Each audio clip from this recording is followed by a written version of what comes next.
Para este último episodio mostraré cuál es el estado actual de One Punch Man y la recepción en torno a la tercera temporada. Abarcaré el desgaste de la franquicia y los factores que influyen en su percepción actual, haciendo una reflexión sobre su legado dentro del anime moderno y las posibilidades de recuperar su encanto.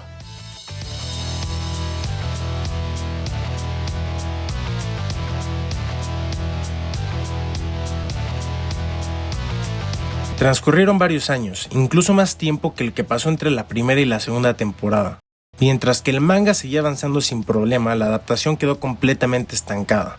Durante ese lapso se empezó a pensar que la serie había sido cancelada de forma silenciosa. Fue hasta febrero de 2024 cuando por fin se anunció oficialmente la tercera temporada.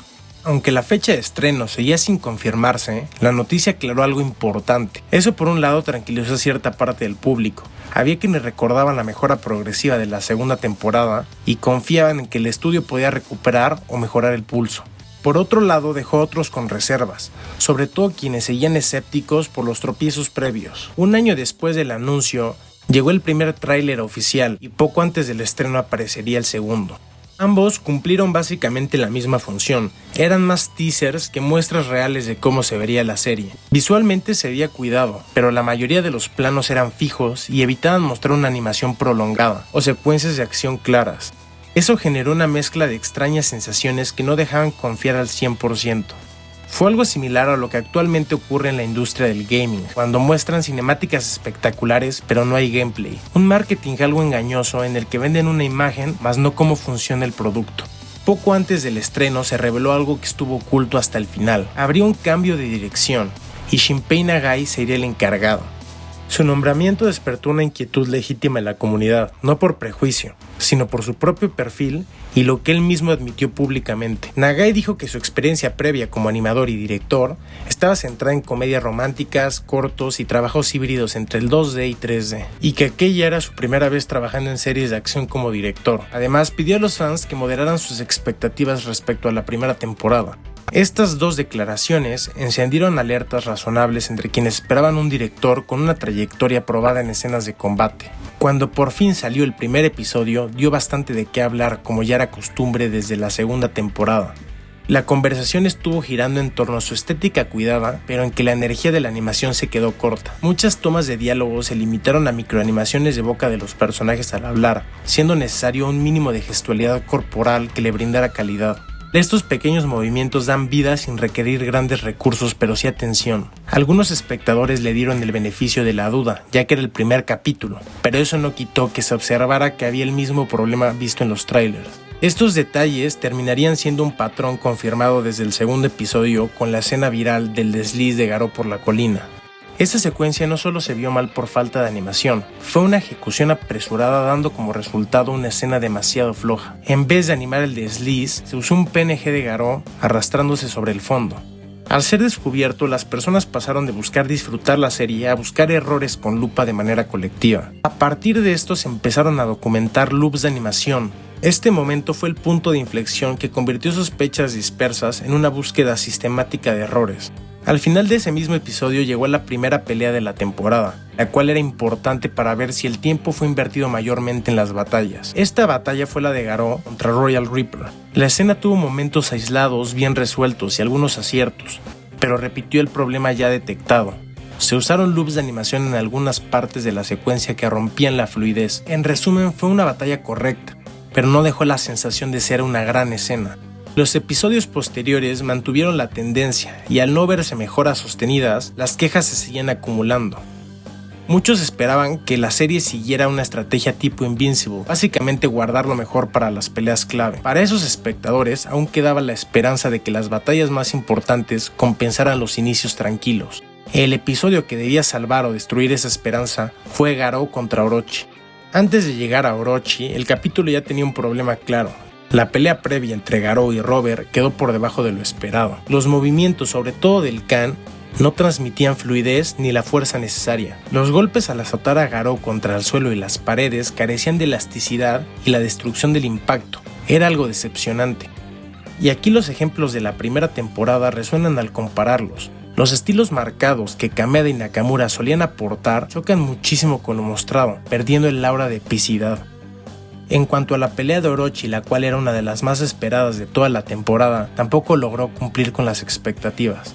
Aquí el problema es particularmente delicado porque Orochi a simple vista es un personaje difícil de animar, no solo por su tamaño, sino por su enorme complejidad visual y el nivel de detalle que lo caracteriza. Es un enemigo que exige alta estética, además de movimiento constante para transmitir amenaza y presencia a través de su rasgo más imponente, las famosas serpientes al estilo Medusa. Pero también aquí los problemas incluso comenzaron antes de que la batalla iniciara. Hubo composiciones que fallaron en generar tensión y crear el ambiente necesario para una batalla de este calibre. En específico, la toma en la que se abre la arena debía sentirse como un coliseo lleno de espectadores, un momento previo al combate que transmitiera la escala e importancia. En cambio, la toma quedó extrañamente deshabitada. Apenas se dibujaron un par de monstruos, lo que borró por completo la sensación de epicidad que debía acompañar esta previa al enfrentamiento. Ya dentro del combate, las serpientes antes mencionadas, las cuales deberían de aportar un dinamismo constante y una sensación de amenaza incluso cuando el cuerpo principal permanece relativamente estático, dejaron que desear. Estas podían haber funcionado como un recurso para evitar que la escena se sintiera fría y sin vida, cosa que lamentablemente no ocurrió. Además, hubo otras escenas del combate que no terminaron de encajar bien. Por ejemplo, los ataques de las serpientes contra Garou, especialmente el famoso loop, o cuando este corre por las barricadas, carecen de una sensación de real impacto.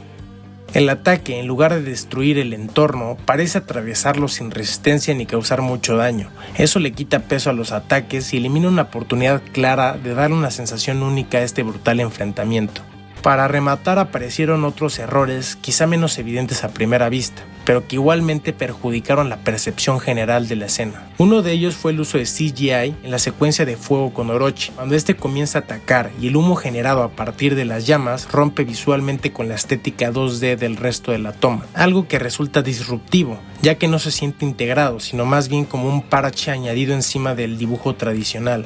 Personalmente me recuerda mucho a las críticas que recibió Attack on Titan en su momento con la implementación del gigante colosal en CGI, una ejecución que muchos consideraron una de las más flojas de una serie por lo demás muy alabada, precisamente porque el CGI no encajaba con el estilo artístico general. Otros detalles importantes que comenzaron a usarse aquí y después se volverían recurrentes fueron ciertos efectos visuales y sonoros que no aportaban realmente a la escena.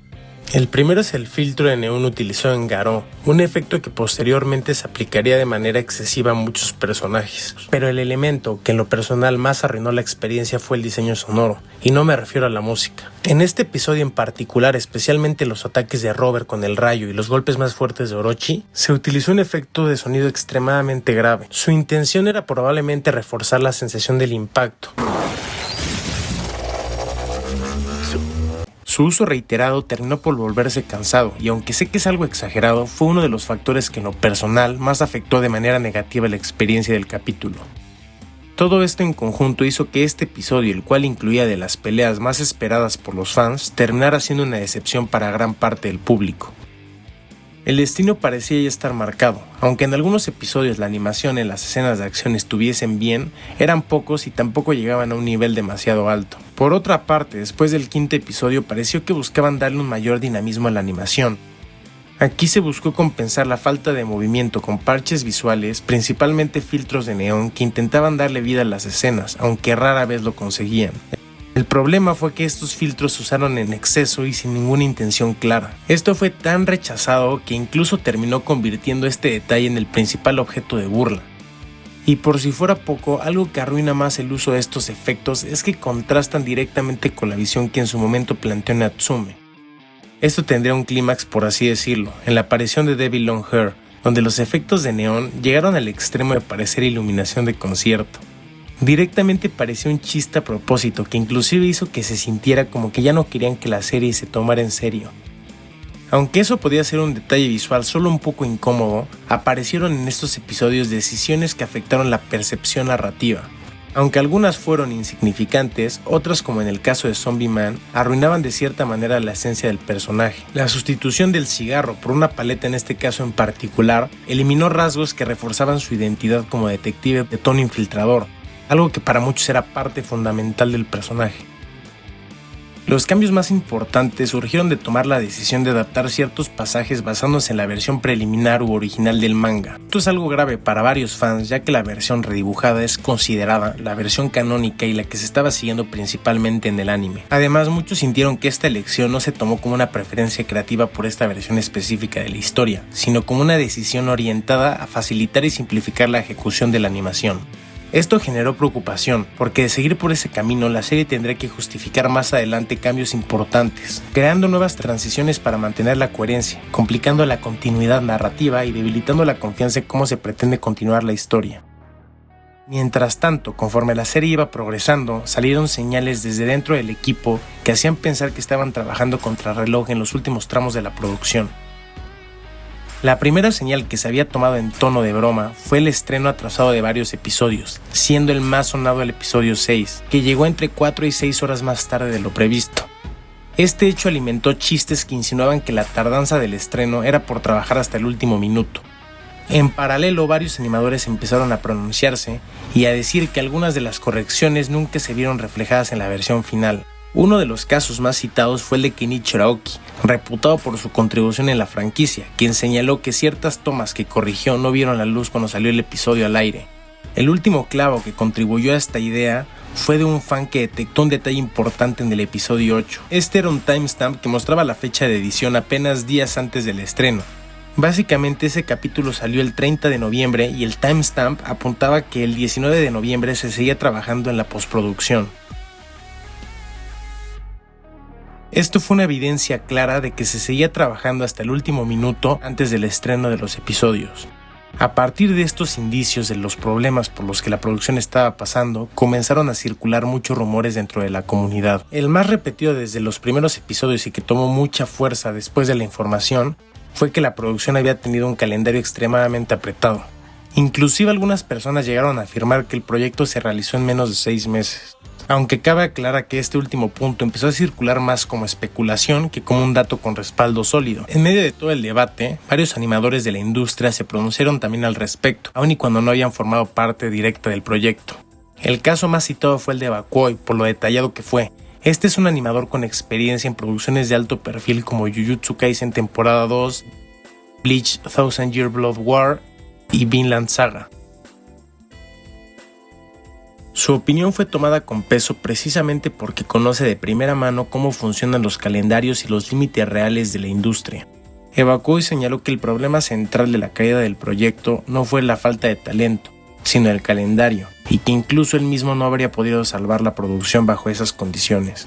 Para explicarlo, utilizó una metáfora clara, la cual decía que ni el mejor pintor del mundo podría crear una obra magnífica si solo le dieran 15 minutos. Además, reforzó esta idea mencionando que cuando el proyecto fue anunciado oficialmente, había un director asignado, pero que este decidió abandonar la producción al conocer los plazos impuestos. Fue después de esa salida cuando Shinpei Nagai entró al proyecto, aparentemente como uno de los pocos directores dispuestos a aceptar el calendario tan ajustado. Todo esto fortaleció la narrativa de que el problema principal había sido el tiempo. Sin embargo, aunque la postura de Bakoi tiene mucho valor y credibilidad por su experiencia y conocimiento interno de la industria, no quise quedarme únicamente con esa versión. Al investigar más a fondo busqué evidencias concretas que permitieran entender si realmente todo podía explicarse solo desde el calendario. En ese proceso llegué de nuevo al reconocido Kenichiro Aoki, ya que este grande del estudio le gusta compartir bocetos increíbles del trabajo que ha realizado. Al revisar el material que él mismo compartió, encontré un boceto clave publicado en julio de 2024, el cual no correspondía a un fanart, sino a una escena claramente identificable de los últimos episodios de la tercera temporada.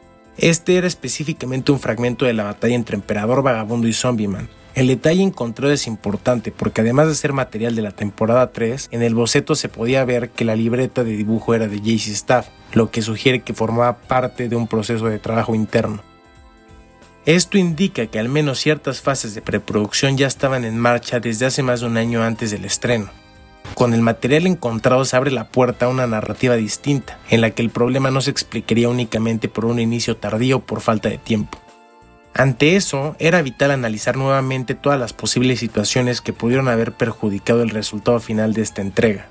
Una de las nuevas teorías que surgió por todas las dudas era si pudo haber sido un error de comunicación dentro del equipo. Como respuesta a esto, sale el comunicado de Takashi Hashimoto, un animador veterano del estudio, el cual comentó que todos dentro del equipo estaban dando el mayor esfuerzo posible y trabajando al máximo pese a las críticas, lo que apunta que más bien no fue un problema de comunicación interna, sino de otros factores. Otra posibilidad fue basada en lo que había analizado acerca de la temporada 2, esta es el tener muchos proyectos de manera simultánea. Sin embargo, al revisar la carga de trabajo de JC Staff a lo largo de la producción, descubrí que fue ampliamente discutido que el año 2025 fue uno de los más tranquilos para el estudio desde el 2004 en cuanto a número de proyectos. Esto según como un intento de reducir la carga y permitir un mejor desempeño de los trabajadores. Con ese contexto, la saturación de proyectos deja de ser una explicación sólida. Ante todo lo investigado surgieron hipótesis basadas en ciertos comunicados compartidos en redes. Los mensajes recabados son una buena fuente que muestran hechos reales y una posible causa de los problemas de esta temporada. Una declaración bastante prominente fue acerca de la dirección del proyecto, ya que Shinpei Nagai, como ya había comentado, tenía una experiencia limitada en la dirección de series de acción. Eso pudo haber entorpecido la planificación y ejecución de la producción. También es posible que la falta de experiencia en series de alto perfil haya influido en cómo se organizaron y coordinaron los distintos equipos, incluyendo internos y freelancers, lo cual podría haberse traducido en tiempos más lentos de lo esperado en ciertas etapas de producción. Otra cosa que no mencioné, y Nagai dijo, fue que intentó implementar un nuevo flujo de trabajo híbrido que combinara 2D y 3D con otros atajos para ganar velocidad. Pero él justo hizo algo que buscaba innovar, por lo que la técnica no estaba perfeccionada y pudo haber generado más problemas de los que pretendía resolver, especialmente si no se dominaba completamente en un contexto de alto nivel de exigencia. Estas declaraciones se encaminan más hacia la idea de que el problema central no fue necesariamente que desde un inicio se impusiera un calendario extremadamente corto, sino que las decisiones internas ligadas a la dirección, la coordinación y la apuesta por un método de trabajo, el cual no estaba completamente perfeccionado, terminaron consumiendo tiempo y entorpeciendo la producción, haciendo que el calendario se fuera ajustando más y más hasta llegar a un punto en el que la presión y los plazos limitaran seriamente la capacidad de refinamiento de la animación.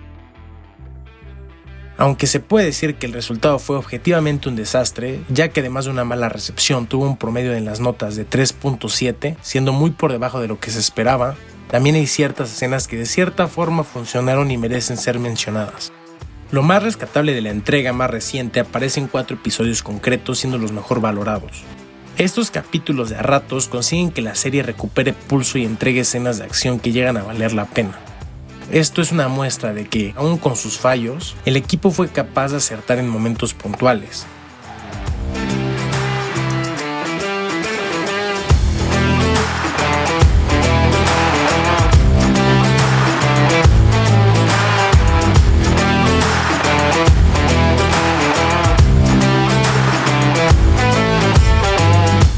El episodio 8 es el mejor de la temporada y por lo tanto tiene el ejemplo más claro de haber dado en el clavo. La pelea de Flash y Flash contra los dos enemigos de nivel dragón, Flama Infernal y Viento de Tempestad es posiblemente el mejor enfrentamiento animado. Lo mejor empieza a partir de la transformación a Kaijin de estos enemigos. En este caso en particular el uso de luces brillosas tipo neón sí tiene intención real. Estas luces se ven en forma de líneas de distintos colores que rebotan por el campo de batalla y chocan entre sí dando a entender la velocidad e intensidad del combate. Los distintos cromas marcan a cada combatiente en base a sus características, por lo que se sabe quién es quién en todo momento, aunque solo se vean líneas. Las luces no están puestas porque sí, están animadas con fluidez, mostrando de manera rápida cómo se mueven los personajes y para mí fue algo que realmente me gustó ver.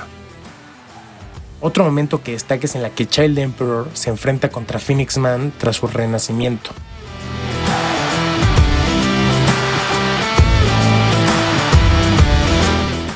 Aquí se logra transmitir la amenaza de Phoenix Man con sus distintas evoluciones y el clímax de la batalla.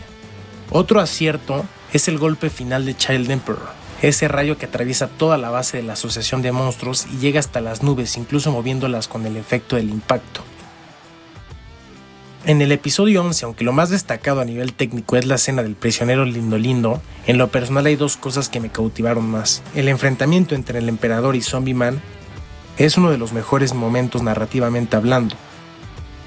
Y el cómo detiene la bala tiene una de las mejores ejecuciones a nivel visual del tramo final.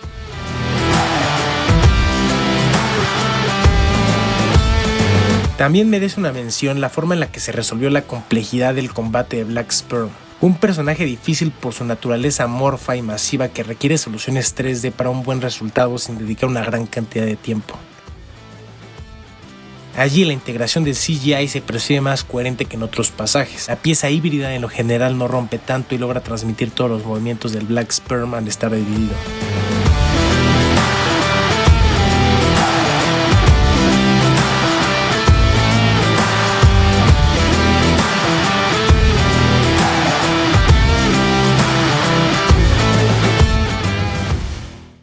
Este ejemplo demuestra que sí hay talento técnico dentro del equipo y se pueden lograr resultados siempre y cuando se tomen decisiones correctas.